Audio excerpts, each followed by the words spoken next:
Hi, everyone, and welcome back to another episode of Green Jeans. I am your one co-host, Annika Van Rossum, using pronouns she, her, joined by my other co-host. Also going by pronouns she, her, as well as going by Maya Van Rossum. And if you couldn't tell by our names, we are a mother-daughter duo who talk about important social and environmental issues through a generational lens, because somehow, some way, many of the issues that I am fighting today, issues my generation is fighting today, my mom and her colleagues have been raising alarm bells about for quite some time.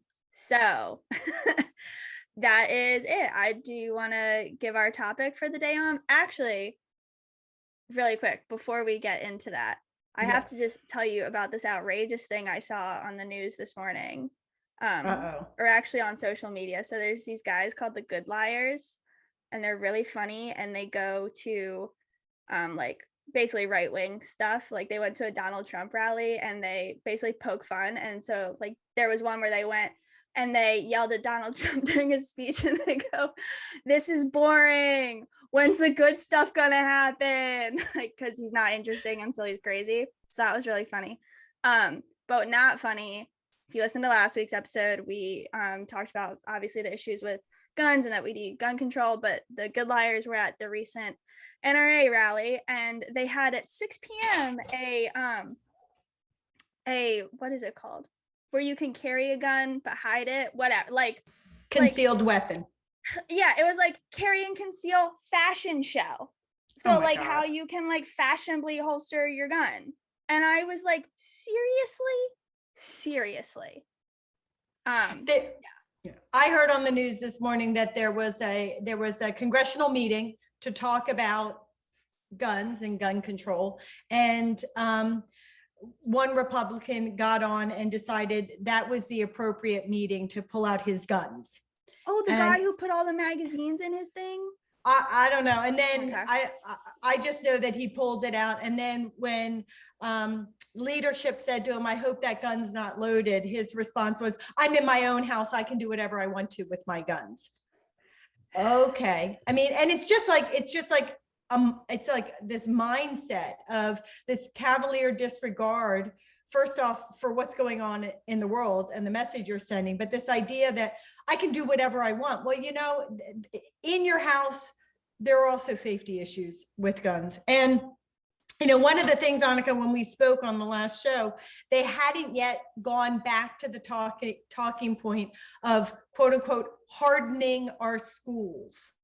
And, you know, you and I had talked a little bit about the idea of, or the conversation about having bulletproof backpacks, and how psychologically that is actually really scary for kids and makes them perpetually concerned because they're constantly reminded that somebody might run into their school with a gun, and that's why they have this bulletproof backpack. Now imagine if you now start having teachers, which is of course part of the hardening the school program, teachers walking around with guns. How incredibly scary that is for a student. How scary that is for a student who is being disciplined for some reason.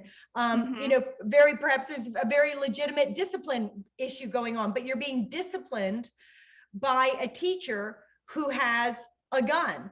Or there are times when teachers lose control. They get incredibly angry in reaction to something that the students are doing. And now suddenly they have a gun, and intentionally, unintentionally, there are consequences. Things happen. Accidents happen all the time too. I mean, you just like, you never know. And I mean, and I think too, going like to the hardening the schools, this is not our topic today for everybody, we're just rehashing it. Since we recorded that episode, more information has come out about the Texas shooting, and it's come out that basically the police that were on scene sat there for an hour and didn't do anything. And I'm not sure if this is verified, but I saw news reports like that some of them may have gone in and actually gotten their own kids out, but like didn't do anything for the shooter, and actually prevented parents from going in to save their kids, because the parents were like, "If you're not gonna do it, I'm gonna do it." Like physically tased one person's father. So it's just like too, it's like the whole only thing to stop a bad guy with a gun is a good guy with a gun. Well, you had a whole police force that actually did an active shooter training earlier in the year, and they didn't do anything. So maybe the problem starts with actually how people obtain guns. It's right. It's actually the gun and the access to the gun. And even again, now Mitch McConnell is on record talking about being supportive of a bipartisan effort to talk about gun control, and yet is framing it out in the context of hardening our schools and dealing with it as a mental illness issue, as opposed to an access to gun issue. And of course, right, it isn't just our schools, it's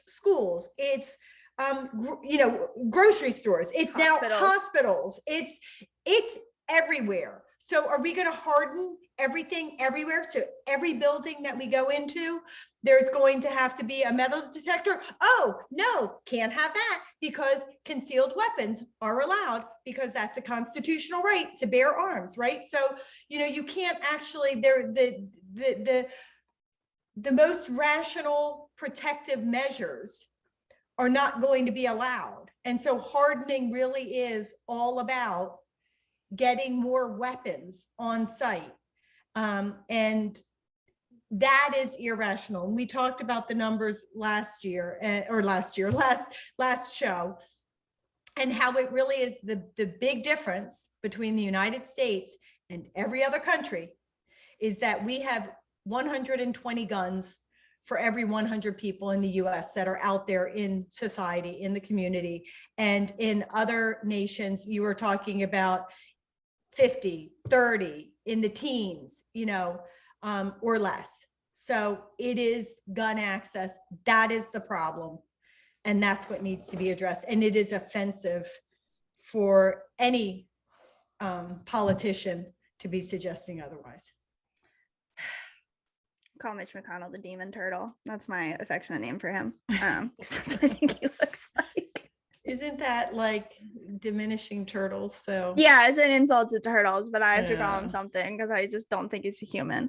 But okay, now about our topic. Yeah. Do you want to introduce this week's topic? Yeah, so this is a topic that actually is very serious and harmful for people. It's dramatically different than guns. And sometimes when people hear the concept, they're like, well, what's the big deal? But it actually is a big deal. And it is the massive proliferation of mega warehouses being built in communities across our nation. And no surprise, very often in environmental justice communities that are already overburdened by what is happening in surrounding land uses, and are now going to be even more deeply impacted because of the way these mega warehouses are constructed and what is needed for them to operate. That is, so you actually, I'm going to do the plug for you. You actually talk about this issue in your upcoming book, Green Amendment, the second edition, which you can pre-order. Go to forthegenerations.org. And if you're on Instagram, go to the link in Maya's bio. But you talk about it in the book a little bit. Do you want to give people a little sprinkling of what's in the book? Sure. Well, I appreciate your highlighting that. There are a lot of new topics in the book, and you're right. Warehousing is one of them. And it's done in the context of, largely in the context of development, and how we are paving over our natural areas in no small part, and or undertaking harmful development in already overburdened communities. And really, where sort of the quote unquote story starts on this front is how we have malls and shopping centers across the nation that also have been built over the years largely in green spaces, but now they're being shuttered. And it started before COVID, but there has been like a massive exodus from malls and shopping centers, more so since COVID. Yeah. And that mode of shopping, going to a store and engaging with the store, is of course being replaced by online shopping. Is there oh, go ahead. Well, I was just going to say, and rather than using the shuttered malls for warehousing, seems to me like a perfect transformational use. Malls are big buildings, warehouses or big buildings. Yeah. What they're doing is, again, building in green spaces on prime agricultural land very often, or in already overburdened communities. And what the warehouses bring with them is massive amounts of impervious surface. So when the rainfall hits the land, it gathers up all the pollution from grease and oil and brake pad stuff from the parking lots and the landscape, and that ends up being collected, put in basins or pipes that directly dump it into the local stream, causing pollution problems. But then also these warehouses require thousands of trucks, and those trucks have very serious, they run on fossil fuels, and there's a lot of air pollution, a lot of noise, a lot of idling that takes place. And so there are very serious consequences for the health of surrounding communities, the quality of life of surrounding communities, and then also the overburdening of often local roads that were not designed for all this truck traffic. And so then that becomes a big toll on the budget of local communities. And these warehouses often are not contributing back to the local community in terms of needed resources. So all the way around, it becomes a problem. So we're actually, when I was researching this, and I didn't really think about this, but the stretch of highway that's like through Pennsylvania down to Baltimore, I-78 to I-81, is apparently like where a lot of warehouses like to be situated, because it's like a major access through, I guess, to a lot of where these places are dropping off packages or shipping. So I didn't even like know about that. I guess I see trucks all the time. I just didn't think it was this major cross through. But when I was reading, there was a Bay Journal article, and Cumberland County Commissioner Jean Fossey, hope I'm saying that name right, but she had an interesting quote that I was like, I didn't think about that with warehouses.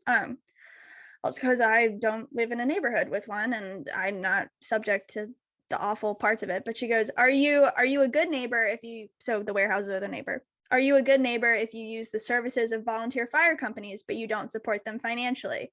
She said, are you a good neighbor when you don't enforce the no idling law on your property?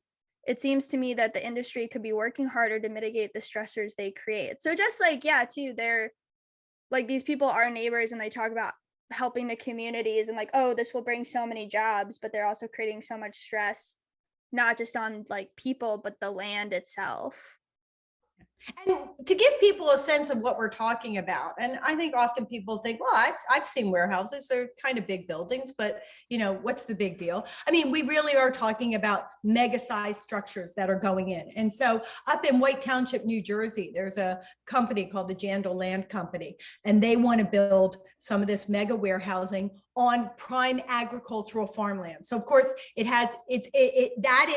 is a more rural area. So they're going to take a rural area, a farming area, they're going to transform it into this more industrial landscape with these thousands of trucks and truck trips, and this big, massive warehouse. And the size that we're talking about, the first phase of the project is a combination of two buildings that will take up, in terms of a landscape space, 2.7 million square feet of land. That's 47 football fields. And when they are done their entire project, by reports, it is anticipated that they will be bringing 6 million square feet of warehousing to the township, right? So that is more than double what we're talking about right now. So when we are talking about these mega warehouses, we are talking about things that are massive in scale. And the measure tends to be by football field. So 35 football fields or size or larger is what we're talking about. And when I say larger, we could be talking 2 or 3 times larger. That's massive. It's rooftop space, it's parking lot, it's truck traffic. And so that all has implications for the environment, and it has implications for the neighbors, what they experience in terms of air pollution and noise pollution, right? But it also has implications for what their community now looks like. This little local, community, primarily in large part agricultural landscape, is now going to be turned into a more industrial landscape. And areas that are already urban areas where they already have industrial activity, you might say, well, gee, no big deal, like put a warehouse there. Doesn't that make sense? But again, those communities, and they tend to be communities of color and low income communities, are already overburdened by air pollution and water pollution and contamination. And so now you are adding all of this truck traffic with all of the air pollution that is being proven to have devastating consequences for people's health, heart attacks, asthma attacks, Alzheimer, ADHD in kids, right? So much harm done, premature deaths from a variety of sources, so much harm done by that kind of air pollution from truck traffic. And it's not just the trucks driving through, but again, often, as you mentioned, Annika, they're idling. And they just sit there and spew pollution. Like, I didn't even think about that when I read it, because I guess I assumed the trucks were off, so I didn't even think like idling was a thing. So then when I read that, I was like, oh, because when I would drive up to college, I would have to like drive through New York City, or drive through New York City, and I pass by a lot of those warehouses, and I'll see at least like on the front side of the building, there's definitely not less than like 40 tractor trailer rigs ready, like loading up, and I just assumed they were off. I don't know why they're idling, but like, whoa. Yeah. And then people might say, well, gosh, like, what do, well, how do you expect me to get my stuff? Well, they're, first off, how'd you do it before? Well, one, how'd you do it before? But two, right, you can be supportive of state and federal laws that reduce pollution, spewing out of trucks. And there is an initiative right now that EPA is looking to advance, the Cleaner Trucks Initiative.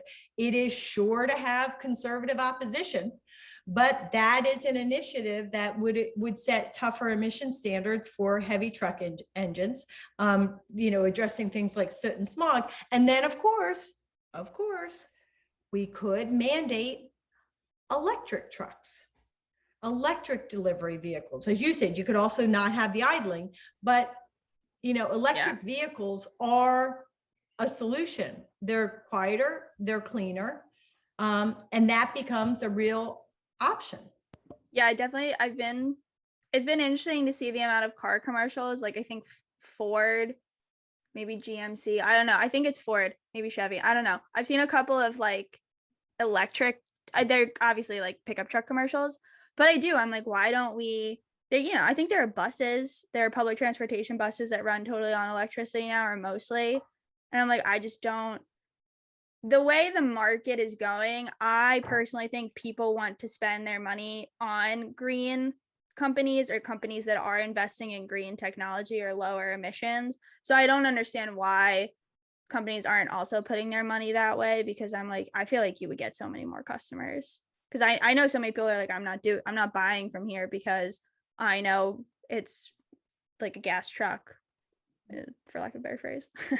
Well, I mean, and your bonus dad, my husband, Dave, school teacher, but he does have a side business that is a pool business. And actually, he has now pre-ordered some electric trucks for himself and his son worker, for that very reason. And just because there really are options that are coming out that make sense. And so, we can start to think about those things. Now, of course, I don't have all the ins and outs about tractor trailers and electric tractor trailer options. But as we've talked about, Annika, and as you know, being a recent graduate of law school, congratulations, by the way. The Clean Water Act and the Clean Air Act are what they call technology forcing laws. So these are laws that are meant to, through the use of science, identify the appropriate protective standards when it comes to pollution, water pollution, air pollution, and recognizing that even if that standard is higher than what businesses say they can achieve right now today, when you set the standard based on the science, the technology will follow. Because if they have to meet it, they'll meet it. And it's been proven over decades. It's the way the Clean Water Act has operated, Clean Air Act has operated for decades, and it works. It's only been more recently more recently that anti-environment legislators, and when I say recently, decades plus, have been pushing back against that technology of forcing approach and making it weaker and weaker and weaker, but it works. I feel like we have to, this is a sidebar, I feel like we have to do an episode where I ask you questions about what it was like. Well, I guess you weren't born yet, but like sort of post-environmental legislation era coming into play. Well, I was born. You were born. I was very young when Yeah. it happened, so I don't remember it. I know. I don't know. That's always in my brain. But I feel like my question is gonna be, is that okay, the Clean Air Act and the Clean Water Act are great and they kind of help, but wouldn't a green amendment be better? Yes, Annika, it would be. Absolutely, because fundamentally the Clean Water Act, the Clean Air Act, all state and federal laws at their core are about accepting and legalizing pollution, not preventing the harm. And when there is a choice of how to interpret and apply the law, often industry gets their way in convincing regulators and legislators, or regulators primarily, to pick the least protective interpretation and apply that. Whereas if you had a constitutional right of all people to clean water, clean air, a stable climate, and healthy environments, actually government officials would be empowered to pick the most protective approach.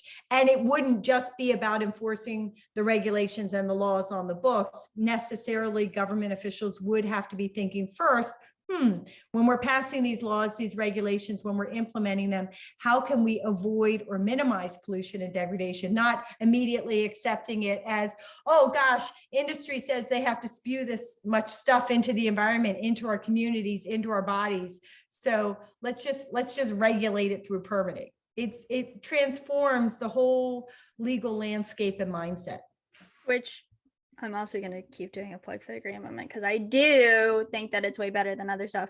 But it's also too, like, if maybe you're somebody that, you're like, well, the laws are already in place and like, how is it going to do, like just regulating trucks? Like, you have to think about the bigger picture too of what warehousing implicates. Like my mom just mentioned earlier about like it being located in primarily communities of color. We're talking about air pollution, but when I was looking too, The Guardian was reporting about warehousing in Southern California.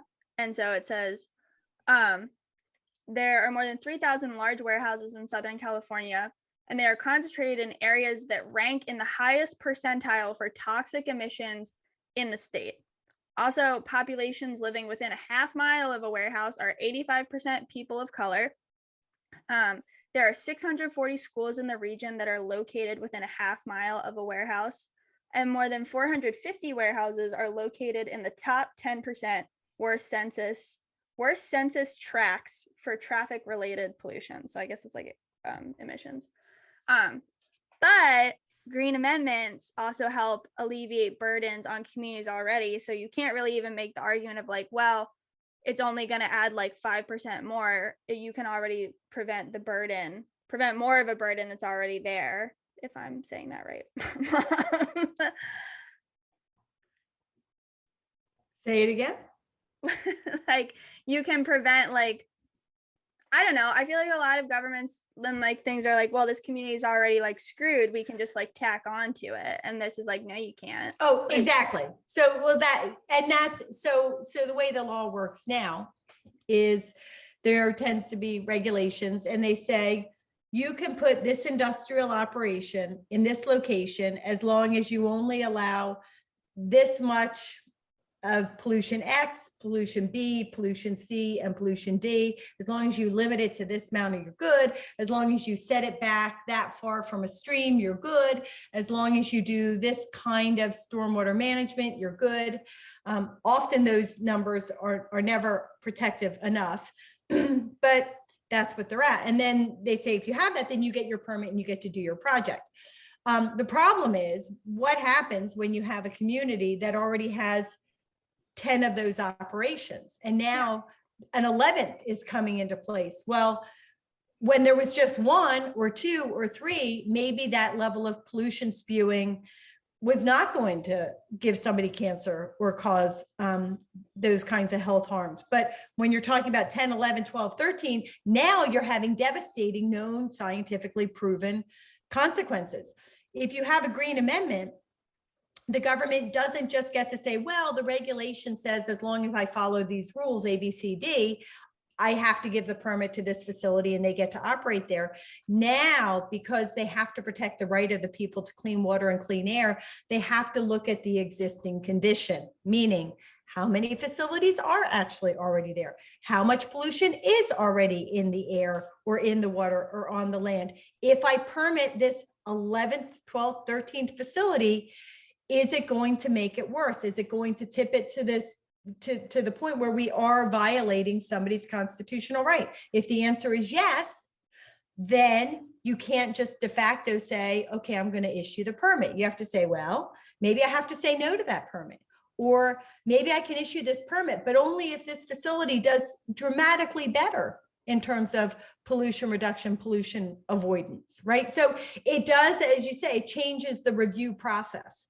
And that happens whether you're talking about an industrial operation or, when you're talking about mega warehousing with all of this truck traffic driving through local communities, with all of this runoff, when it rains, overwhelming streams, which flow and flood down, flow downstream and flood downstream communities.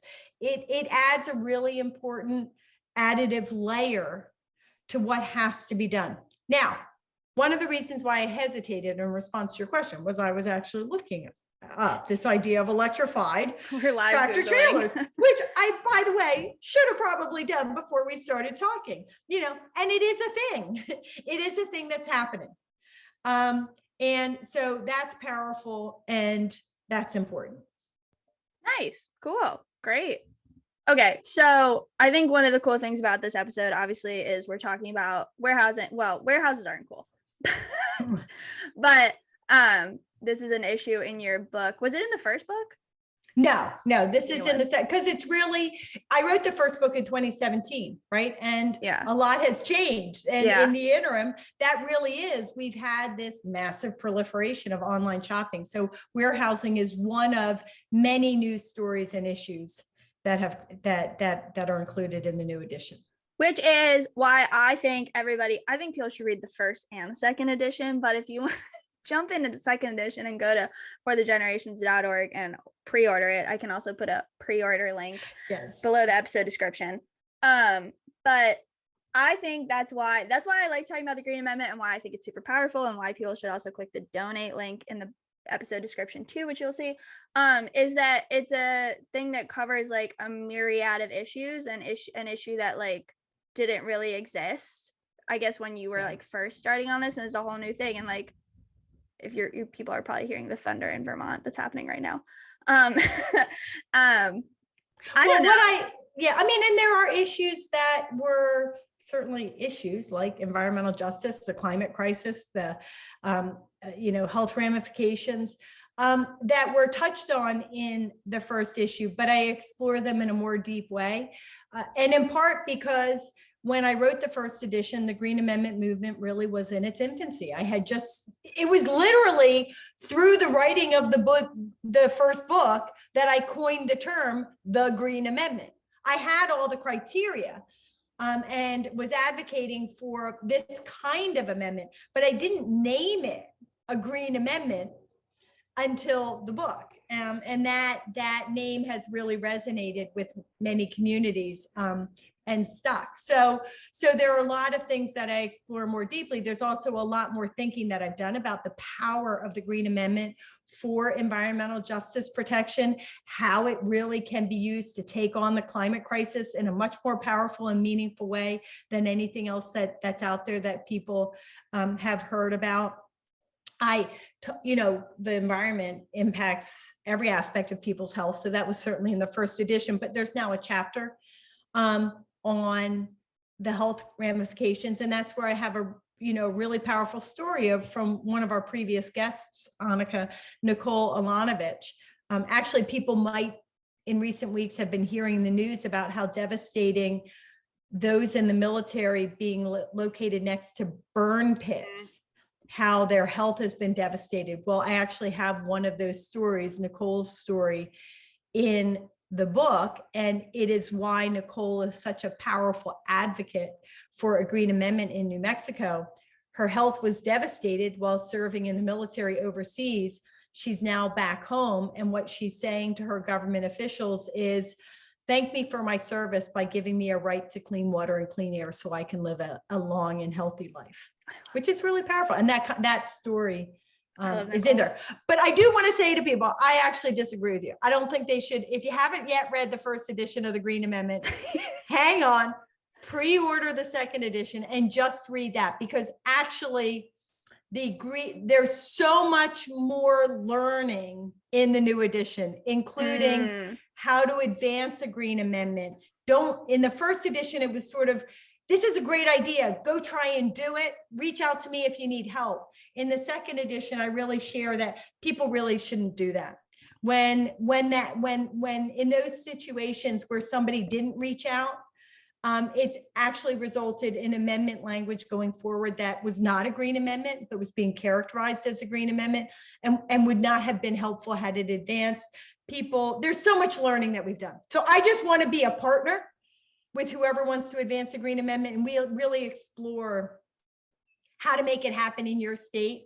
And I just asked, just let me be at the table with you so we can work in partnership over it. And so that's also different. So if you haven't read the first edition, go pre-order the second edition, and hang on, it's coming soon. Okay, yeah. I do have to say, one of my friends, actually Sal, who just moved into his new apartment, one of my law school friends, sent me a picture, and he's like, look, and it's the first edition of the book. He has it in his bookshelf right there. But I also think the Green Amendment, I mean, I'm speaking about the first edition, but so I'm assuming your second edition is like the same in the sense of like, I think it's one of the few environmental books about policy, like, well, not about, but that talks about policy and things, but has real stories of real people. And I feel like a lot of environmental stories, we either get like someone's really sad story and obviously like their triumph and their work through something, or it's a lot of like really dry policy, here's how it works, let me tell you all these facts and statistics. And I think you always do a good balance of like, let me tell you about the issues of warehousing and the stats, but there's always like a real life story connected to it that people can actually see. And I feel like a lot of people read, at least a lot of people I know too that read the first edition were like, that's my community, or I know somebody who has that exact story. And so that's my big plug too, is like, I don't think I read a lot, and I don't think there's very many environmental books that exist the way you write the Green Amendment books. Well, that's very kind of you. Thank you. I know I'm great. That's what I strive. You are great. That's what I strive for. And I'm glad that it shines through. And really, some of the stories, even as I was writing them, I cry. There are also some nice little tidbits about my life, our lives, which I think are very interesting, like our heritage. Annika and I are related to some people who did some pretty powerful things to push back against the Nazis and work to save lives. So I have a little bit about that in there. It's a good one. I was like, why aren't you just saying it? But I guess it's actually a good.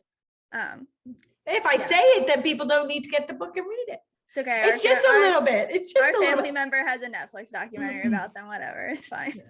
Well, but it's just, there are just some interesting things about how and why I'm an activist and you're an activist, that are nestled in there. So to the extent that people are a little bit interested in how you get there, some of that's in there too. So it's good fun. And I'm really literally this morning, had to deliver some final edits to the publisher, but we are definitely on track for November 1 release.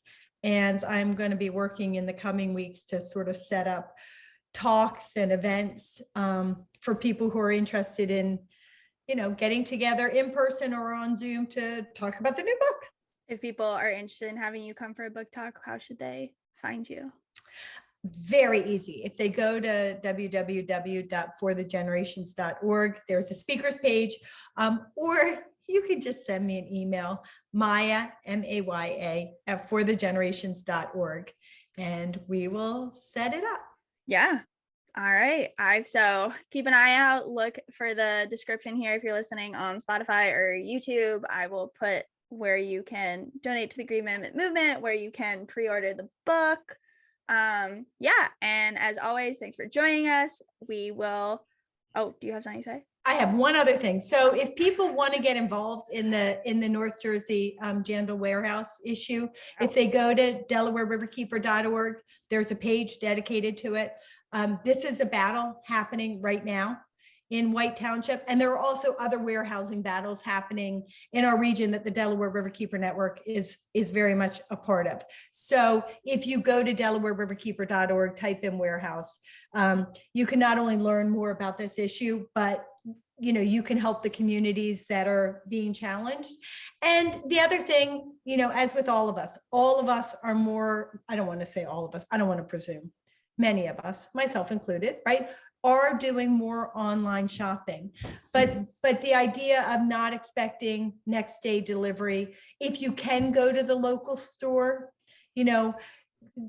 support your local business by going there and engage, and hopefully driving your electric car there, but at least eventually, or walking or biking. But anyway, maybe just be a little bit more mindful about how you undertake your shopping, recognizing that one of the unseen ramifications for many are these mega warehouses and all the harmful ramifications that they bring. Yeah, agreed. Yeah, so I think that's it for this week. Until next time. Until next time.